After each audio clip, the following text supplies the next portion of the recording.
Oi, bem-vindos ao canal. Hoje eu vou ler o primeiro capítulo do livro do George Miller.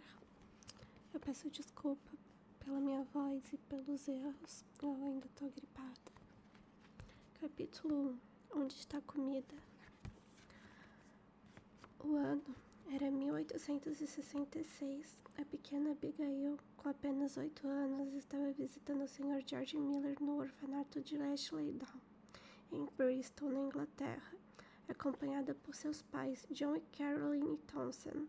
A família tinha uma relação muito próxima com George, pois John e ele eram pastores e companheiros de trabalho na igreja local. Naquela manhã, Abigail ouviu seu nome ser chamado pelo Sr. Miller, o patrono do orfanato, que a convidava para acompanhá-lo no jardim. Calmamente, ele estendeu a mão para a menina e a conduziu, dizendo que queria lhe mostrar algo que Deus realizaria naquele momento. Mais tarde, Abigail contou a várias pessoas sobre a sua entrada no refeitório do orfanato naquele dia. Ela se deparou com 300 crianças de pé, todas acomodadas em fileiras atrás de suas cadeiras. Sobre a grande mesa à frente de cada uma estava dispostos um prato, uma caneca e os talheres. Em pouco tempo, aquelas crianças precisariam sair para a escola. Porém, os olhos arregalados de Abigail questionavam sobre onde estaria comida para tanta gente. Deus proverá, disse o Sr. Miller ao ver o rosto preocupado de Abigail.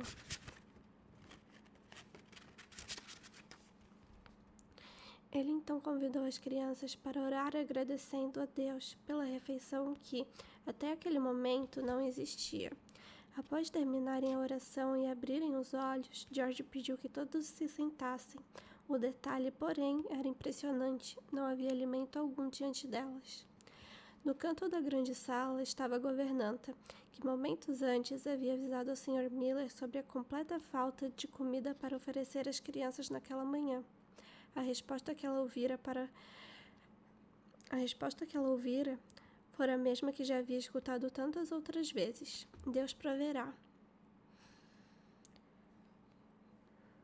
Pouco tempo depois que as crianças se sentaram, ouviu-se uma batida à porta. Era o padeiro trazendo 3 lotes de pães fresquinhos. Segundo ele, durante a noite, algo havia instigado a assar pães para os órfãos, mesmo sem ninguém ter feito um pedido. O Sr. Miller, com um sorriso de gratidão, agradeceu gentilmente pela doação. Alguns minutos depois, outra batida à porta. Desta vez era o leiteiro, pedindo ajuda. Uma das rodas de seu carro havia quebrado bem em frente ao orfanato, impossibilitando que ele prosseguisse a viagem com o peso da carga. Ele perguntou se poderia descarregar todo o leite oferecendo como doação para os órfãos.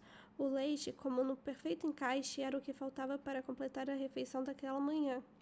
Após o ocorrido, o Sr. Miller levou Abigail de volta ao jardim. Embora percebesse que a menina estava profundamente pensativa, ele não fez perguntas. Algumas semanas depois, Caroline, mãe de Abigail, contou a George que desde aquele dia a oração da menina havia mudado. Diante de todas as necessidades, ela orava e, quando terminava os seus pedidos, sempre concluía com as seguintes palavras, como o Senhor faz com George Miller. Amém. Diante de uma provisão tão extraordinária, a grande diferença de idade entre Abigail e George Miller pareceu inexistente. Até aquele dia, ela o via apenas como um avô, mas a partir de então, ele se tornou a sua maior referência de fé.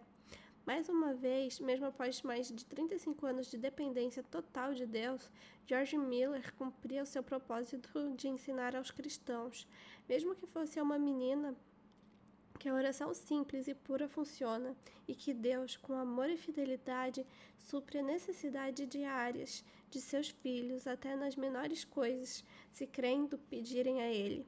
Mas afinal, quem é George Miller?